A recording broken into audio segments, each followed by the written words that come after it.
नमस्कार बंधु माने आपण मानक स्वागत मोर ही चैनल को। बंधु माने आजिर एही भिडियोटी आपण मानक पई बहुत अधिक गुरुत्वपूर्ण अटे। आजिर एही भिडियो रे आमे जानिबा चांदी बा रूपार मोती को आपण माने हाथ केउ आगुठी रे पिंधिबा द्वारा आपणकर अत्यंत शुभ होइथाय। आपण आपणकर समस्त कार्य रे सफल होइथांती एवं आपणकर समस्त ग्रह पीड़ा दूर होइथाय।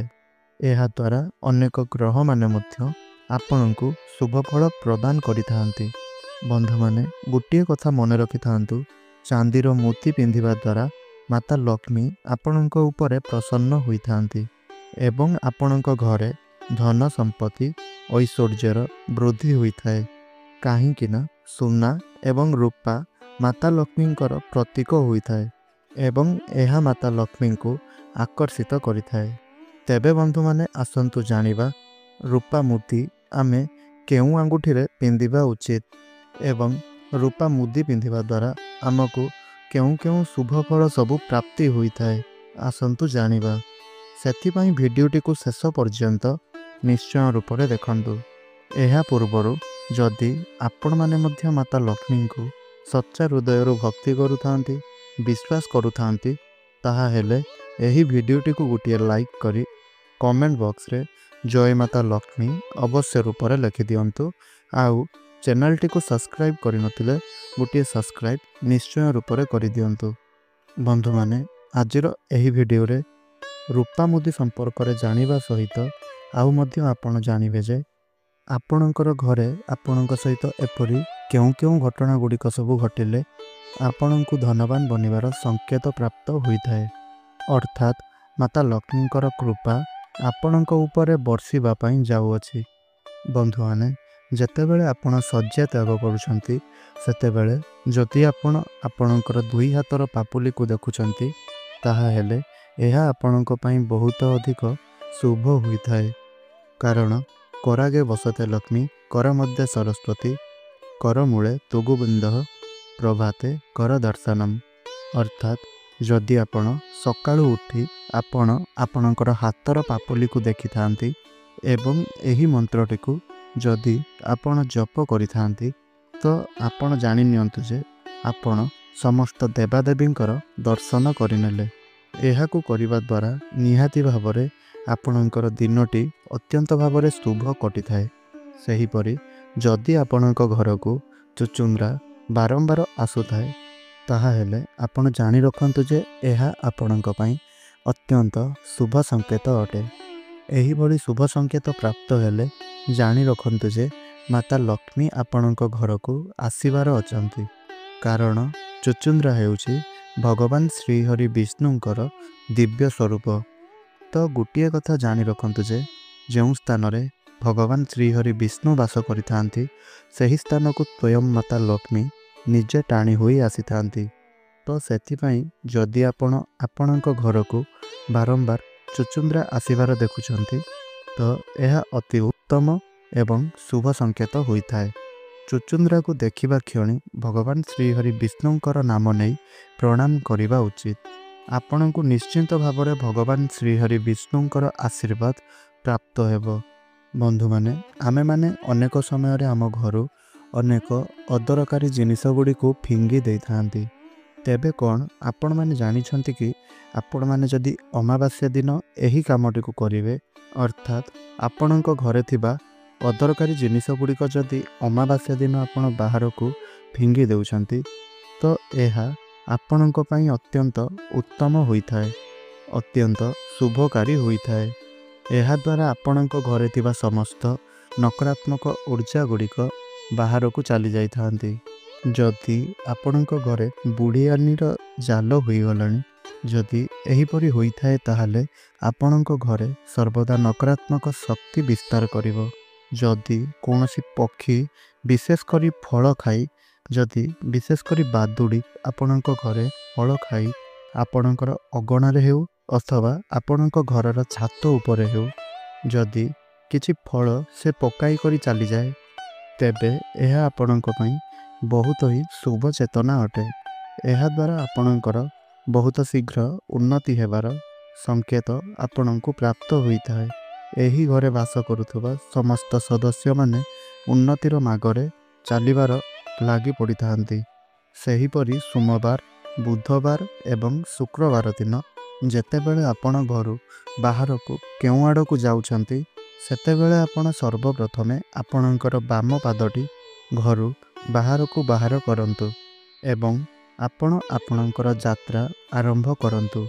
सेही भली मंगलवार, गुरुवार एवं शनिवार दिन एवं रविवार दिन मध्य जेतेबेले आपण आपणकर यात्रा आरंभ करुछंती प्रथमे घरु बाहरिबा समय रे आपणकर डाहाण पादटी घरु बाहर को बाहर करी आपणकर यात्रा को आरंभ करिबा उचित।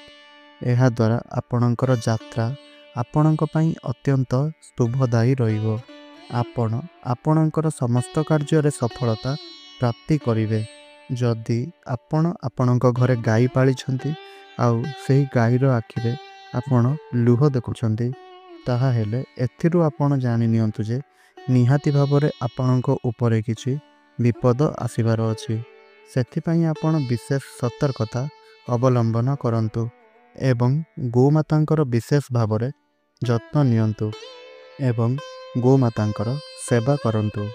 आउ गोमातांको सबुज चारा सहित गुड़ एवं चना निश्चय रूपरे खुआंतु।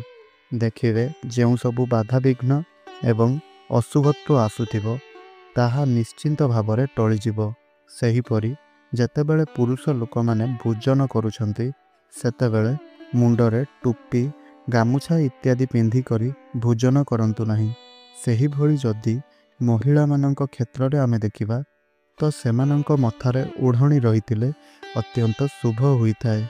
जेतेबेले आपणक घरे ठाकुर रखुचंती ध्यान रखिबे ठाकुरंकर मुख पश्चिम मुखा करी आपण रखिबे।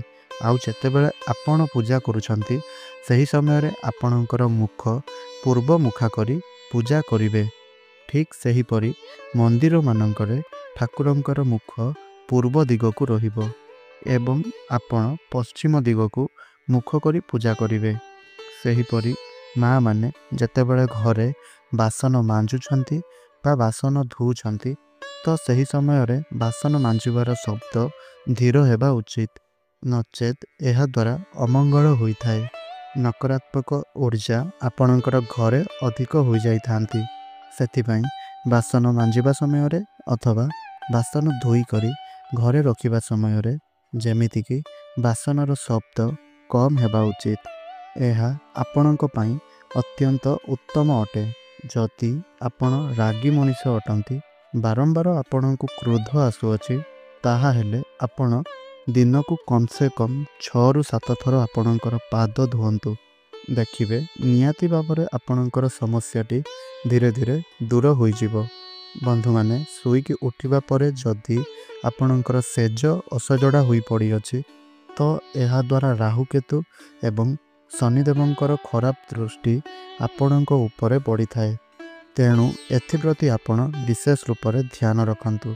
आउ गोटे कथा मन रखंतु जेपरि खाइबा समय रे लूण तले न पड़िबा उचित। आउ जदि लूण तले पड़ जाए ताहाले ताहाकु केबे भी लुगारे आपण पोछिबे नाही। एही भली करिबा द्वारा आपणकर ऋण बढ़ी थाए। धार एवं करज आपणकर बढ़िबा पई लागि थाए। तेणु एहा प्रति आपण विशेष रूपरे ध्यान दियंतु।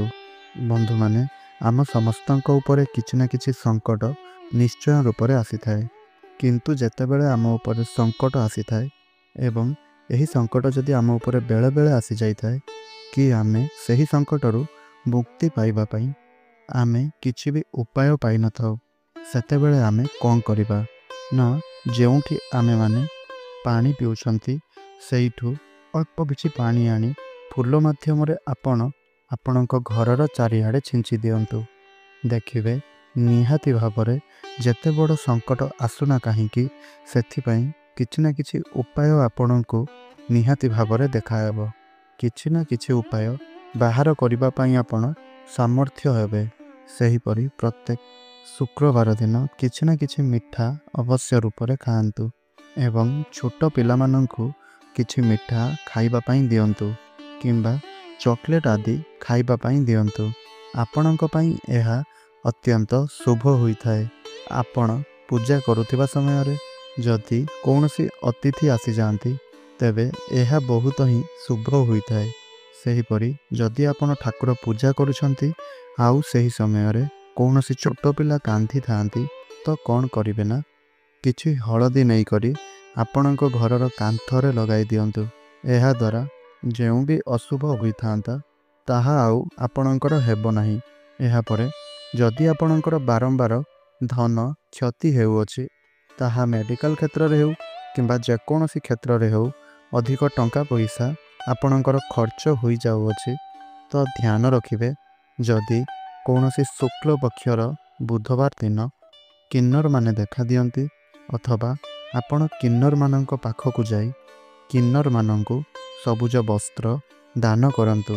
ନିହାତି ଭାବରେ ଏଥିରୁ ଆପଣଙ୍କୁ ମୁକ୍ତି ମିଳିବ ଏବଂ କିନ୍ନରମାନଙ୍କୁ ଦକ୍ଷିଣା କିଛି ଦେଇ ଗୋଟିଏ କଏନ୍ ତାଙ୍କ ପାଖରୁ ଅବଶ୍ୟ ରୂପରେ ଆଣନ୍ତୁ। ଯଦି ଜଣେ କିନ୍ନର ଆପଣଙ୍କୁ ଗୋଟିଏ ଟଙ୍କାର କଏନ୍ ନିଜେ ହିଁ ଦେଇଥାଏ ତେବେ ଏହା ଆପଣଙ୍କ ପାଇଁ ଅତ୍ୟନ୍ତ ଶୁଭ ହୋଇଥାଏ। ସେହି କଏନ୍କୁ ଆଣି ନାଲି ରଙ୍ଗର କପଡ଼ାରେ ବାନ୍ଧି ତାକୁ ଧନ ରଖୁଥିବା ସ୍ଥାନରେ ରଖିଦିଅନ୍ତୁ। ଏହାପରେ ଆପଣ ନିଜେ ହିଁ ଦେଖିବେ ଯେ ଆପଣଙ୍କର ଭାଗ୍ୟ ସେହି ଦିନଠାରୁ ହିଁ ଆପେ ଆପେ ବଦଳିବା ପାଇଁ ଲାଗିବ। ଯଦି ଆପଣଙ୍କ ଉପରେ ରାହୁ ଦଶା ପଡ଼ିଅଛି ତାହେଲେ ଆପଣଙ୍କ ଘରକୁ ଯେବେ ବି କୌଣସି ଅତିଥି ଆସିବେ ଆପଣ ସେହି ଅତିଥିଙ୍କୁ ଥଣ୍ଡା ପାଣି ଗୋଟିଏ ଗ୍ଲାସ୍ ପିଇବା ପାଇଁ ଦିଅନ୍ତୁ। ଏହାପରେ ଆପଣ ନିଜେ ହିଁ ଦେଖିବେ ଯେ ଆପଣଙ୍କର ସମସ୍ୟା ନିହାତି ଭାବରେ ଦୂର ହୋଇଯିବ। ସେହିପରି ଯଦି ଆପଣ ମନ୍ଦିର ଯାଇଛନ୍ତି ଆଉ ଆପଣଙ୍କର ଜୋତା ଚୋରି ହୋଇଯାଇଛି ତେବେ ଏହା ଆପଣଙ୍କ ପାଇଁ ବହୁତ ହିଁ ଶୁଭ ହୋଇଥାଏ। ଏହାଦ୍ୱାରା ଆପଣଙ୍କ କୁଣ୍ଡଳୀରେ ରାହୁ ଏବଂ କେତୁଙ୍କର ଦଶା କଟିଯାଇଥାଏ। ତ ସେଥିପାଇଁ ଆପଣ ଜମାରୁ ବି ମନ ଦୁଃଖ କରନ୍ତୁ ନାହିଁ। ସେହିପରି କାର୍ଯ୍ୟ ସିଦ୍ଧି ପାଇଁ ଯଦି ଆପଣଙ୍କର ଘରେ ଧଳା ରଙ୍ଗର ଗଣେଶ ଅଥବା ଧୂସର ରଙ୍ଗର ଗଣେଶ ସ୍ଥାପନା ଆପଣ କରୁଛନ୍ତି ତାହା ଠାକୁର ଘର ହେଉ କିମ୍ବା ଘରର ମୁଖ୍ୟ ଦ୍ୱାରରେ ହେଉ ଆପଣ ଯଦି ଧୂସର ରଙ୍ଗର ଭଗବାନ ଶ୍ରୀ ଗଣେଶଙ୍କର ସ୍ଥାପନା କରନ୍ତି ତେବେ ଆପଣଙ୍କର ଘରେ ନିହାତି ଭାବରେ ମଙ୍ଗଳ ହୋଇଥାଏ ଏବଂ ଆପଣଙ୍କର ପ୍ରତ୍ୟେକଟି କାର୍ଯ୍ୟ ସିଦ୍ଧି ହୋଇଥାଏ। ବନ୍ଧୁମାନେ ଏବେ ଆସନ୍ତୁ ଜାଣିବା ଆପଣ ବାରମ୍ବାର ଆପଣଙ୍କ କାର୍ଯ୍ୟରେ ଅସଫଳ ହେଉଛନ୍ତି। ଅଶୁଭ ଗ୍ରହମାନେ ଆପଣଙ୍କୁ ବାରମ୍ବାର ସମସ୍ୟାରେ ପକାଉଛନ୍ତି। ତେବେ ଏହିଭଳି ପରିସ୍ଥିତିରେ ଆପଣ ଚାନ୍ଦିର ମୁଦି ଏହି ଆଙ୍ଗୁଠିରେ ଆପଣଙ୍କର ପିନ୍ଧି ନିଅନ୍ତୁ। ଦେଖିବେ ଆପଣଙ୍କୁ ସବୁ ସମସ୍ୟାରୁ ତୁରନ୍ତ ମୁକ୍ତି ମିଳିଯିବ। ଜ୍ୟୋତିଷ ଶାସ୍ତ୍ର ଅନୁସାରେ ଚାନ୍ଦି ନବଗ୍ରହମାନଙ୍କ ମଧ୍ୟରୁ ଶୁକ୍ର ଗ୍ରହ ଏବଂ ଚନ୍ଦ୍ରମାଙ୍କ ସହିତ ଜଡ଼ିତ ଧାତୁ ଅଟେ। ଏହି ଯେଉଁ ଚନ୍ଦ୍ରମା ହୋଇଥାଏ ଏହା ସୁଖ ଶାନ୍ତି ଏବଂ ଐଶ୍ୱର୍ଯ୍ୟ ପ୍ରଦାନ କରିଥାଏ। ଚନ୍ଦ୍ରମା ଯେଉଁ ହୋଇଥାଏ ଏହା ଆମର ମନକୁ ଶାନ୍ତ କରିଥାଏ। କୁହାଯାଇଥାଏ ଚାନ୍ଦି ଭଗବାନ ଶିବଙ୍କ ନେତ୍ରରୁ ଉତ୍ପନ୍ନ ହୋଇଥିଲା। ଏଥିପାଇଁ ଯଦି କୌଣସି ବ୍ୟକ୍ତି ଚାନ୍ଦି ଧାରଣ କରିଥାନ୍ତି ତ ସେହି ବ୍ୟକ୍ତିଙ୍କୁ ଭଗବାନ ଶିବ ଶଙ୍କରଙ୍କର କୃପା ପ୍ରାପ୍ତ ହେବା ପାଇଁ ଲାଗିଥାଏ ଏବଂ ଏହାକୁ ମାତା ପାର୍ବତୀଙ୍କର ରଜନୀ ବୋଲି ମଧ୍ୟ କୁହାଯାଇଥାଏ। ତେବେ ବନ୍ଧୁମାନେ ଚାନ୍ଦିର ମୁଦି ପିନ୍ଧିବା ଦ୍ୱାରା ଆପଣଙ୍କୁ କ'ଣ କ'ଣ ସବୁ ଫାଇଦା ମିଳିଥାଏ ଆସନ୍ତୁ ଜାଣିବା। ସର୍ବପ୍ରଥମେ ଜାଣିବା ଚାନ୍ଦିର ମୁଦି ପିନ୍ଧିବା ପୂର୍ବରୁ ଏହାକୁ କିପରି ଭାବରେ ସିଦ୍ଧ କରିବା ପାଇଁ ପଡ଼ିଥାଏ। ବିନା ସିଦ୍ଧ କରି ପିନ୍ଧିବା ଦ୍ୱାରା ଏହାର କୌଣସି ବି ଫଳ ଆପଣଙ୍କୁ ମିଳିନଥାଏ। ତ ସେଥିପାଇଁ ଆପଣ ମୁଦିକୁ ସର୍ବଦା ସିଦ୍ଧ କରିକି ହିଁ ପିନ୍ଧନ୍ତୁ। ଏହାକୁ ଦୁଇ ପ୍ରକାରରେ ସିଦ୍ଧି କରିବା ପାଇଁ ପଡ଼ିଥାଏ। କେମିତି କରିବେ ନା ଏହାକୁ ଗୋମୂତ୍ରରେ 24 ଘଣ୍ଟା ପର୍ଯ୍ୟନ୍ତ ଭିଜାଇ କରି ରଖିଦିଅନ୍ତୁ ଏବଂ ଏହାପରେ ଏହାକୁ ଆପଣ ଧାରଣ କରିପାରିବେ। ଏବଂ ଦ୍ୱିତୀୟରେ ଏହାକୁ ଆପଣ 24 ଘଣ୍ଟା ପର୍ଯ୍ୟନ୍ତ ଗଙ୍ଗା ଜଳରେ ବୁଡ଼ାଇ ରଖିକରି ତାପରେ ତାକୁ ନେଇକରି ଭଗବାନ ଶିବଙ୍କ ମନ୍ଦିରରେ ପୂଜା କରି ଆଣନ୍ତୁ ଏବଂ ଏହାପରେ ଏହାକୁ ଆପଣ ପିନ୍ଧନ୍ତୁ, ଯାହାଫଳରେ ଆପଣଙ୍କୁ ସେହି ମୁଦିଟି ଅତ୍ୟନ୍ତ ଉତ୍ତମ ଫଳ ପ୍ରଦାନ କରିଥାଏ। एबे आसंतु जानिबा चांदीर मुदी को पिंधिबा द्वारा कौन कौन सबू फायदा आपनकु मिली थाए एवं एहाकु केउ आंगुठीरे पिंधिबा उचित। तो प्रथम फायदाटी हेउछि चांदीर मुदी को पिंधिबा द्वारा शुक्र ग्रह एवं चंद्रमा एही दुईटी ग्रह आपनकु शुभ परिणाम देई थांती। चांदीर मुदी पिंधिबा द्वारा आपनकर मस्तिष्क शांत रही थाए कारण एहा चंद्रमांकर कारक अटे।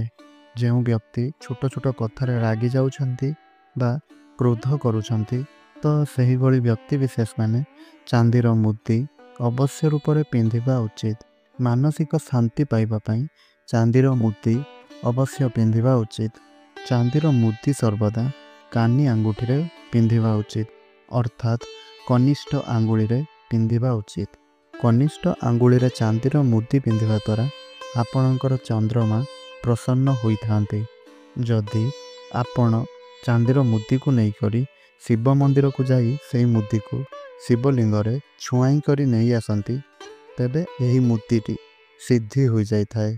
एहा परे आपण एही मुदीटी को धारण करिबा परे आपणकर मन एवं आपणकर मस्तिष्क शांत रही थाए एवं आपण जेउ कार्य हाथ दे थांती सही कार्य आपणको सफलता मिलवा आरंभ हो जाई थाए।